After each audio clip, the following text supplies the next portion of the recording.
First chapter complete कर चुके हैं, पीडीएफ भी आ गई एंड वीडियो भी आ गई। ओके, और अब जब भी आप चैप्टर स्टार्ट कर रहे हैं तो अपनी ये बुक ओपन करके रखिए और जैसे जैसे मैम पढ़ रहे हैं वैसे आप भी साथ में पढ़ते जाइए और समझते जाइए। ओके, आज हम आपका सेकेंड चैप्टर स्टार्ट कर रहे हैं जिसका नाम है micro organism and flu.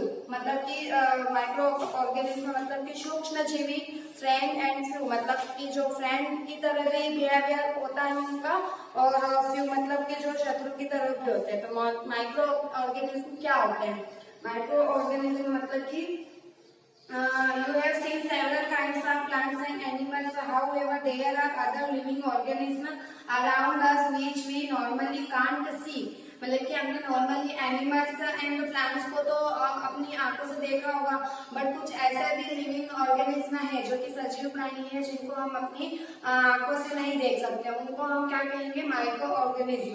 There are kind microorganism और microbes. For example, you might have observed that during the rainy season, moist earth gets spoiled and its surface gets covered with grayish white patches. Observe these patches through a magnifying glass. You will see teeny black grounded structure. Do you know what these structures are and where do these come from? मतलब कि आपने rainy season मतलब कि इसी season में आप अपने bread को नीचे और ब्रेड को या फिर रोटी को 2-3 दिन तक ऐसे खुला छोड़ देते हैं कि तो उसके ऊपर एक ब्लैक ब्लैक सी कुछ जमने लगता है। ओके, और उनको अगर अपन माइक्रोस्कोप की हेल्प से या ऐसे कुछ देखते हैं तो वो कुछ ब्लैक ब्लैक और व्हाइट व्हाइट धब्बे हो जाते हैं। इस तरीके से उनकी जो स्ट्रक्चर बन जाता है। तो वो जो धब्बे और जो बन रहा है वो उन्हीं के अंदर क्या रहता है? माइक्रो ऑर्गेनिज्म रहता है, सूक्ष्म जीवी वही पनपते हैं। These microorganisms and microbes are so small in size that they can't be seen with the edible eyes. Some of these, such as the fungus that grow on bread, can be seen with magnifying glasses. Others can't be seen without the help of microbes. That is why these are called microorganisms or microbes. अब इनको microorganism क्यों कहते हैं? क्योंकि हम इनको आसानी से अपनी खुली आंख से नहीं देख सकते। इनके लिए हमको क्या यूज करना पड़ता है? Magnifying glasses. मतलब कि वो जो संरचना होती है माइक्रोस्कोप होता है, उसी की हेल्प से हम उसका जो ग्लास होता है उसी की हेल्प से हम उसको सीन कर सकते हैं। Microorganism are classified into 4 major groups. These groups are microorganism, bacteria, fungi, protozoa and algae. ये तो इनका 4 ग्रुप तो होता है ना। मोस्टली इनको बैक्टीरिया मतलब होता है आपका जीवाणु, फंगी मतलब होता है कवक, और प्रोटोजोआ एंड एल्गी मतलब होता है शैवाल, और एक और फिफ्थ आ जाता है आपका वायरस। ओके, वायरस तो अभी आपने बहुत सारा सुना है वायरस के बारे में, तो वो वायरस भी एक तरीके का क्या है? आपका माइक्रो ऑर्गेनिज्म है। Some of these common microorganisms are shown figure 2.1 and 2.4. 2.1 से लगाकर 2.4 तक देखो, आपको ये सारे शो हो रहे हैं ना। ये सब आपके क्या है? ये सभी आपके माइक्रो ऑर्गेनिज्म है। इनको आप अच्छे से देखिए। फिर आपके देखो वायरस जो है, वायरस भी एक माइक्रो ऑर्गेनिज्म है। Virus are also microscopic. They however reproduce only inside the cells of the host organism, which may be a bacterium, plants or animals. Some of the viruses are shown in figure 2.5. Common ailments like cold, influenza and most cough are caused by virus. मतलब कि virus जो होते हैं वो कहाँ पे आपको mostly दिखेंगे? सेल्स के अंदर। सेल्स आपने लास्ट चैप्टर में पढ़ा था ना, जैसे ब्रिक्स से अपनी बिल्डिंग बनती है वैसे सेल से पूरी बॉडी बनती है। तो सेल्स प्लांट में हो सकता है, एनिमल्स में हो सकता है, या फिर बैक्टीरिया में भी हो सकता है, और वो होस्ट के ऊपर ही आएगा है ना। होस्ट ऑर्गेनिज्म मतलब परपोषी है, ये एक होस्ट ऑर्गेनिज्म है, मतलब कि दूसरे पे डिपेंड होके अपनी लाइफ सर्वाइव करते हैं। और जो बहुत सारी बीमारियां है जैसे कि कोल्ड हो गया, इन्फ्लुएंजा मतलब कि इन्फ्लुएंजा मतलब फ्लू का बुखार होता है ना, फ्लू का फीवर हो गया, वो हो गया। कोल्ड मतलब अपने को जुकाम हो रहा है, थोड़ा सा मुझे भी हो गया आज। Most cough caused by virus, को कफ हो जाता है, वो सब कैसे होता है? अपने को वायरस से होता है। Polio and chicken pox are also caused by virus. आपकी ये पोलियो होता है ना, बहुत सारे बोलते हैं ना, तो यहाँ देखते फीवर हो गया कौन सा वाला, तो पोलियो वाला वाला फीवर, तो पोलियो वाला फीवर भी कैसे होता है, वायरस से होता है। पोलियो हो गया या चिकन पॉक्स हो गया। चिकन पॉक्स मतलब समझते हो, चिकन पॉक्स मतलब कि इसको बोलते हैं छोटी मादा। बहुत बार वो गर्मियों के टाइम को आपको दाने दाने ऐसे पूरे बदन पे निकल आता है ना, उनको बोलते हैं हम चिकन पॉक्स, वो भी वायरस से होता है। और एक फिर आपका आता है डिजीज लाइक, डिजीज मतलब होता है रोग, okay. Disease like dysentery and malaria are caused by protozoa.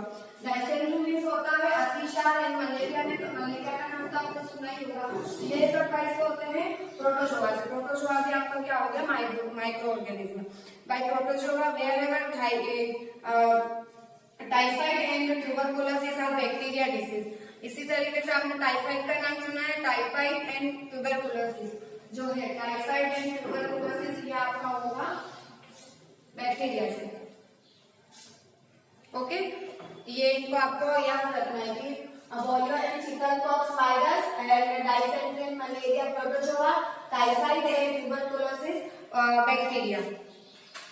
ये आपके कुछ आ रहा है। फिर ऐसे आपको डायग्राम इसके भी दे रखे हैं, वायरसेस के भी। Where do microorganism live, ये आपका फर्स्ट पॉइंट कंप्लीट हुआ। 2.2 पे आता है where do microorganism live, मतलब कि ये जीता कहाँ रहते हैं, कहाँ से ये सर्वाइव करते हैं। तो माइक्रो ऑर्गेनिज्म में भी single cell like bacteria, some algae and protozoa are multicellular, मतलब कि वो एक सिंगल सेल मतलब कि एक कोशीय, सेल मतलब कोशिका उस दिन पढ़ाया था ना, तो सिंगल सेल भी हो सकते हैं, जैसे कि बैक्टीरिया जो होते हैं वो सिंगल सेल होते हैं, उनमें केवल एक कोशिका होती है। और वो एल्गी एंड प्रोटोजोआ के रूप में भी हो सकता है। एल्गी मतलब होता है आपका, एल्गी मतलब आपका था शैवाल, और शैवाल एंड प्रोटोजोआ के रूप में भी, जिसमें मल्टीपल सेल होते हैं।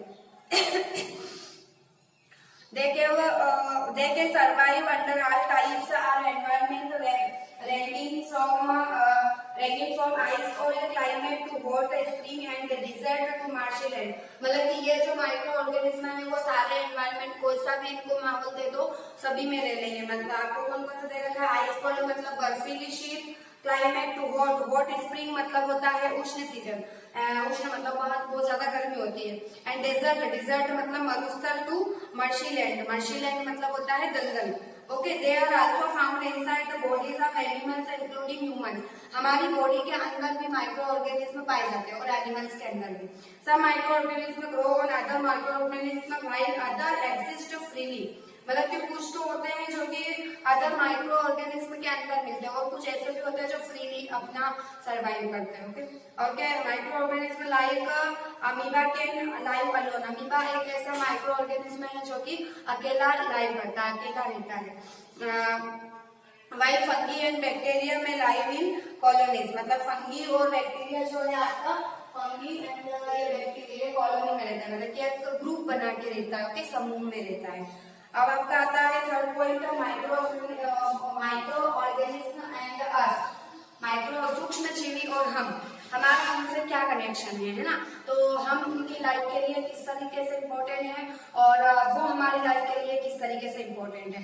वो फ्रेंड्स भी हो सकते हैं, एमफ्यू भी हो सकते हैं। हम फर्स्टली इनको देखेंगे micro friendly micro organism. Friendly मतलब कि वो हमारे लिए, फ्रेंडली मतलब कि किस तरीके से हमारे लिए लाभदायक है, इस तरीके से हमको। फर्स्ट पॉइंट है आपका making of curd and bread. आपने अपने घर में कर्ड को जमाते हुए देखा है मम्मा। कर्ड मीन्स होता है दही, दही जमाते हुए देखा है। आप तो मिल्क लेते हैं मम्मा, और मिल्क के अंदर क्या करती है, थोड़ा सा कर्ड जो मिला देती है, और हम उसको कुछ टाइम बाद देखते हैं सुबह से शाम या फिर नेक्स्ट डे तो वो पूरा कर्ड में चेंज हो जाता है। तो उस कर्ड के अंदर क्या मिलाया था, एक तरीके का बैक्टीरिया, ओके। तो वो उसको मिल्क को जो है वो पूरी तरीके से उसी बैक्टीरिया में चेंज कर देता है, जिससे कि वो कर्ड बन जाता है। इसी तरीके से ब्रेड जो बनता है उसके अंदर भी आपके इस माइक्रो ऑर्गेनिज्म का रोल होता है ना। इधर में हम पढ़ लेते हैं, इसमें microorganism play an important role in our life. Some of them are beneficial in many ways, where some other are harmful and cause disease. Let us study about them in detail. Okay. Friendly microorganisms. Microorganisms are used for various purpose. Okay. ये बहुत सारे various purpose आपको हमने लिख दिए हैं यहाँ पे, commercial purpose, medicine में, वैक्सीन के लिए, और increasing soil fertilizer, cleaning the environment, इन सब के लिए ये आपको फ्रेंडली यूजेबल है।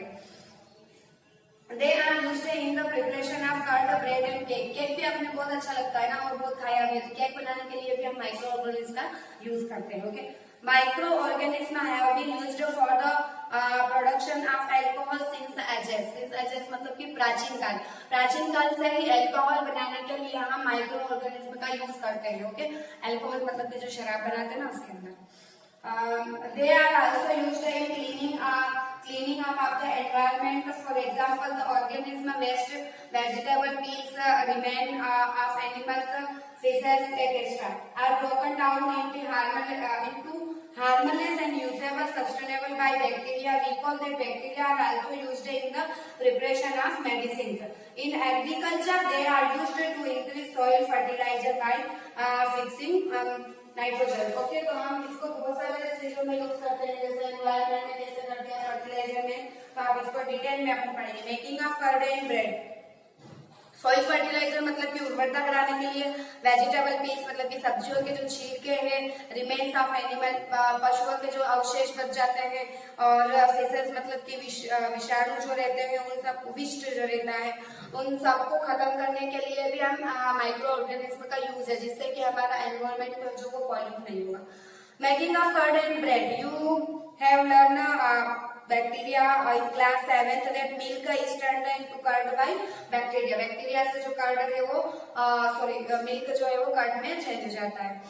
Curd contains several microorganisms of this, the bacterium lactobacillus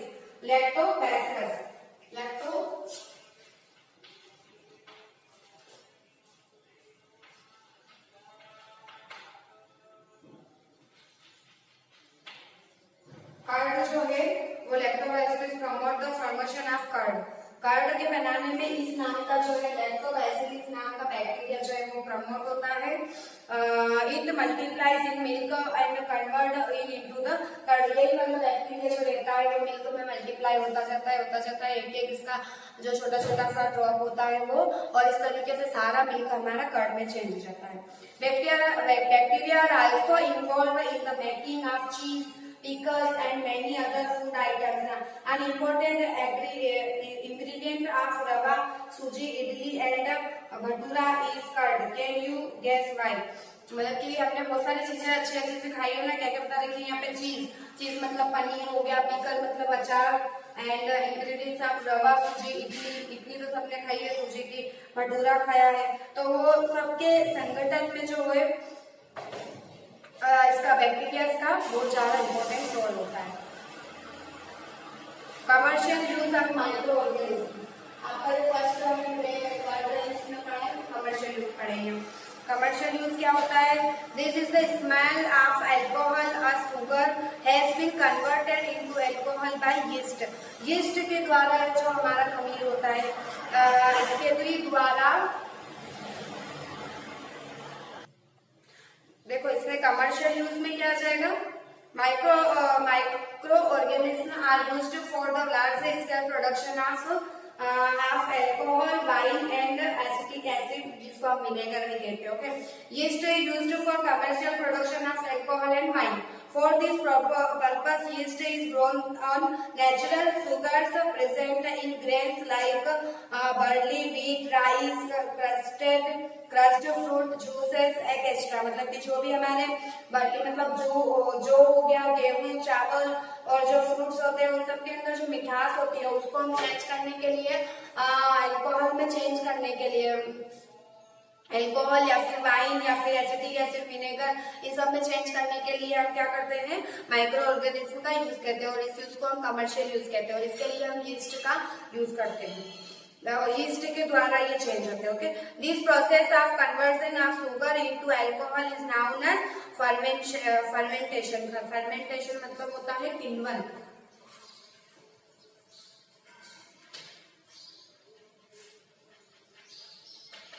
fermentation मतलब किण्वन इसको हिंदी में बोलते हैं, फिर खमीर जो उगता है। ओके, उसके द्वारा ये एक से दूसरे में चेंज हो जाते हैं। लुईस पास्चर डिस्कवर्ड फर्मेंटेशन इन 1857। ये बॉक्स में जो दे रखे हैं ना मैम, कई बार पढ़ देते हैं और कई बार भूल जाते हैं। आप अपने आप से इसको थोड़ा सा रीड कर लीजिए, क्योंकि ये जो ऊपर नीचे जो भी आपको पेरा कंप्लीट करवाया है उससे रिलेटेड कुछ एक्स्ट्रा नॉलेज होता है। ओके, तो आप इसको भी अपने साथ लेके चलिए। Medicinal use of micro organism, मतलब कि इसका मेडिसिनल क्या क्या यूज होता है। Whenever you fall ill of doctors में, जैसे हमने पहले पढ़ा है माइक्रो ऑर्गेनिज्म में क्या है, वायरस भी आता है ना। तो वायरस में आपने देखा है, जैसे हमारे अभी फेमस वायरस क्या चल रहा है, कोरोना वायरस। तो कोरोना वायरस ने सबको क्या देंगे, मेडिसिन के जो भी फैसिलिटीज है, क्या हॉस्पिटल में है क्या नहीं है, दवाई बनी है, वैक्सीन बना है, तो ये सब कैसे बना है, दवाई वैक्सीन और ये सब माइक्रो ऑर्गेनिज्म से ही चीजें जो है वो बनती है। ओके, तो मेडिकल में इसका बहुत बड़ा रोल होता है। Whenever you fall in love, doctor may give you some antibiotic tablets, capsules or injection such as of penicillin. The source of these medicines is microorganism. These medicines kill or stop the growth of the disease causing microorganism. Such medicines are called antibiotics. Okay, अब जब भी हम बीमार पड़ते हैं, fever हो जाता है तो डॉक्टर के पास जाते हैं, तो डॉक्टर हमको क्या कहते हैं, एंटीबायोटिक्स। एंटीबायोटिक्स मतलब कि वो वाली बीमारी जो कि हमारे जिस माइक्रो ऑर्गेनिज्म से ये हमको फीवर हुआ है, जितने टाइप के फीवर हो सकते हैं ना, ये आपको बताया था पहले। तो जिस माइक्रो ऑर्गेनिज्म से फीवर हुआ है, या तो उसको किल कर देगी, जो हमको टैबलेट दी, या तो उसको किल कर देगी, या फिर उसको आगे बढ़ने से रोक देती है। वो ही उनका हमारा जो होता है एंटीबायोटिक्स होता है। Antibiotics are even mixed with the feed of livestock and poultry to check microbial infection in animals. They are also used to control many plants disease.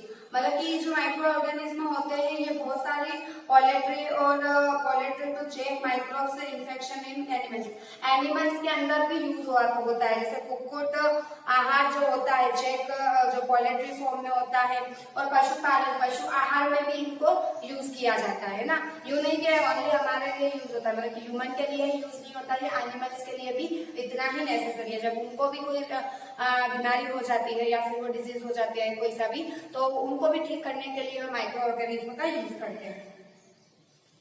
अब माइक्रो ऑर्गेनिज्म आपने कोरोना वायरस बहुत पढ़ा है, corona virus का अभी क्या चल रहा है, बहुत सारा वैक्सीनेशन चल रहा है ना। ये वैक्सीन कहाँ से आया, वैक्सीन भी माइक्रो ऑर्गेनिज्म से ही आया है। ओके, अब ये वैक्सीन का क्या होगा इसके अंदर ये पढ़ लेते हैं। वैक्सीन भी माइक्रो ऑर्गेनिज्म से बने हुए हैं। When a disease carrying microbe enters our body, the body produces antibiotics to fight the invader. The body also remember how to fight the microbes if it entered again. So if died or weakened microbes are introduced in a healthy body, the body fights and kills them by producing suitable antibodies. The antibodies remain in the body and we are protected from the disease causing microbes. This is how a vaccine works. Several diseases including cholera, tuberculosis, smallpox, hepatitis and can be prevented by vaccination, and also coronavirus या COVID-19। मतलब ये जो vaccine दिया जाता है ये बहुत सारी बीमारियों के तो पहले दे देता है। अभी हमको कोरोना वायरस हुआ नहीं है, आपके घर में भी आपके दादा दादी मम्मी पापा और सबको लगे है ना वैक्सीन, क्या उनको भी कोरोना हुआ था, नहीं हुआ, बट उनको भी वैक्सीनेशन क्यों करवा दिया, क्योंकि वैक्सीनेशन में हम एक्चुअली देते क्या है, वो एंटीबायोटिक देते हैं, जिसकी वजह से वो हमारे कोरोना हमको हो जाए या फिर अदर कोई सी भी बीमारी हमको होने के चांसेस रहते हैं। तो उस चांसेस को क्या है वो तो कम कर देगा, या फिर वो जो बैक्टीरिया जिस बैक्टीरिया वायरस या फिर फंगी है किससे भी वो जो डिजीज हमको हो रही है तो उसको वो क्या कर देता, एंटीबायोटिक्स का इंजेक्शन उसको अंदर ही मार देता है। ओके, तो हमको इसीलिए गवर्नमेंट ने पहले से वैक्सीनेट कर दिया है कि अगर हमारे अंदर वो थोड़ा सा भी वायरस है या फिर वो एनर्जेटिक इतना हमारी बॉडी को कर देता है कि अगर वो वायरस बाहर से भी आ जाएगा तो हम उससे सर्वाइव कर जाएंगे, उससे हम फाइट कर लेंगे और वो डिजीज हमको ज्यादा होगी नहीं। ओके, रोग हमको होगा नहीं और हम उससे प्रोटेक्ट रहेंगे, हम अपने आप को सेव कर सकते। तो वैक्सीन के अंदर भी वही रहता है जैसे कि टैबलेट के अंदर रहता है। हमारे बर्थ टाइम में जब हम छोटे थे तब भी हमको बहुत सारे जो वैक्सीनेट हुए हैं ना, बोलते हैं टीका लगवाने ले गए थे छोटे बच्चों को। जब वो होते हैं चाइल्ड वो जब बेबी होता है तब भी उसको 24 आवर के अंदर टू जो वैक्सीनेट हो जाते हैं। फिर उसको 3 मंथ का होता है, 1.5 मंथ, 1.5 मंथ का होता है, 3 मंथ का, 1.5 ईयर का होता है, फिर उसको 5 ईयर में होता है। ऐसे हम भी छोटे थे तब हमको भी बहुत सारे वैक्सीनेट हुए। तो वो काहे के लिए? क्योंकि हमको इन लाइफ आगे चल के इन फ्यूचर हमको वो डिसीज ना हो, इसके लिए हमको पहले से ही उन डिसीज से फाइट करने के लिए रेडी कर दिया जाता है। वैक्सीनेट कर दिया मतलब कि अब आपको वो बीमारी होने के चांसेस बहुत कम हो गए हैं। और एनिमल्स में भी ऐसे बहुत सारे वैक्सीनेशन होते हैं जो कि उनको जो डिसीज होती है उनसे हमको बचाया जा सकता है। ये हो गया। अब सेकंड पॉइंट आता है आपका increasing soil fertilizer. Increasing soil fertility. Soil fertility means क्या होता है? फर्टिलिटी अपने इसका फर्स्ट चैप्टर में आगे पढ़ा है ना। फर्टिलिटी मीन्स क्या होता है? उर्वरता। उर्वरता को बढ़ाने के लिए सॉइल मतलब कि मिट्टी की जो उर्वरता है उसको बढ़ाने के लिए भी हम माइक्रोब्स का यूज करते हैं। Some bacteria and blue green algae are able to fix nitrogen from the atmosphere to enrich soil with nitrogen and increase its fertility. These microbes are commonly called biological nitrogen fixer. जैविक nitrogen स्थिरीकरण। Biological nitrogen fixer मतलब जैविक nitrogen स्थिरीकरण। आपने बहुत सारे ऐसे अपने वाटर जो रहता है उसके अंदर भी आपने ग्रीन ग्रीन वो बोलते हैं ना, काई जम गई है, तो उस तरीके से सोइल के अंदर भी ऐसे नेसेसरी रहते हैं जो कि नाइट्रोजन के लिए नेसेसरी रहता है। तो वो भी एक तरीके का माइक्रोब्स होता है। सब bacteria and blue green algae मतलब कि बैक्टीरिया और कुछ सेवक मिलकर सॉइल के लिए नाइट्रोजन का जो है काम करते हैं। तो उन्हीं को हम क्या बोलते हैं? Increasing soil fertility. Cleaning the environment. अब एनवायरमेंट क्लीनिंग करने के लिए इस तरीके से यूजफुल है। तो देखो, Bujo and Paheli have observed at school garden making manure. Along with their friends, they collected wasted or plant vegetables and fruits from nearby houses and gardens. They put them in a pit meant of waste disposal. मतलब कि गड्ढे के अंदर बुजो and पायली ने देखा कि उनके स्कूल के गार्डन में बहुत सारा कचरा हो गया है, आसपास भी बहुत सारा आपके घर के आसपास है ऐसे। तो उन्होंने क्या करा? सड़े गले चीजें सारी ली और एक जो डिस्पोजल वेस्ट डिस्पोजल जो रहता है, गड्ढा रहता है, उसके अंदर उन्हें डाल दिया। After some time it decomposed and got converted to manure मतलब खाद। मैन्यूर में आपने पढ़ा था ना सेकंड वाले में, फर्स्ट वाले चैप्टर में manure and fertility, fertilizers and manure. तो मैन्यूर मतलब कि खाद। अब ये अपन ने पहले फर्टिलाइजर्स में देख लिया, उसको अब एनवायरमेंट क्लीनिंग में कैसे उसको मैन्यूर में चेंज कर देंगे, जो भी आपका बेस्ट रहता है। ओके, गड्ढे के अंदर डालेंगे और कुछ टाइम के बाद उसको देखते हैं तो वो खाद में कन्वर्ट हो जाता है, मतलब कि मैन्यूर में चेंज हो जाएगा। तो ये भी इसका क्या हो गया? माइक्रो ऑर्गेनिज्म के थ्रू ही चेंज होता है। You often see large amounts of dead organism matter in the form of deceasing plants and something dead animals on the ground. You find that they disappear after some time. मतलब कि जैसा हमने उस गड्ढे के अंदर इकट्ठा किया था वो कुछ टाइम के बाद में गायब हो जाता है। जैसा हमने डाला था वैसा नहीं रहता है और उसका जो नेचर रहता है वो पूरी तरीके से चेंज हो जाता है। वो उसका पूरी तरीके से चेंज हो जाता है। वो काय में चेंज हो जाता है? मैन्यूर में चेंज हो जाता है। This is because of microorganism decompose dead organism waste of plants and animals converting them into simple the substance मतलब कि उसको सिंपल सब्सटेंस में वो चेंज कर देते हैं। Harmful micro organism. अब आपने ये फ्रेंडली पढ़ लिया है और इसी के थ्रू आपके पास और क्या रहता है? हार्मफुल भी रहते हैं। हम अपने हार्मफुल माइक्रो ऑर्गेनिज्म के बारे में पढ़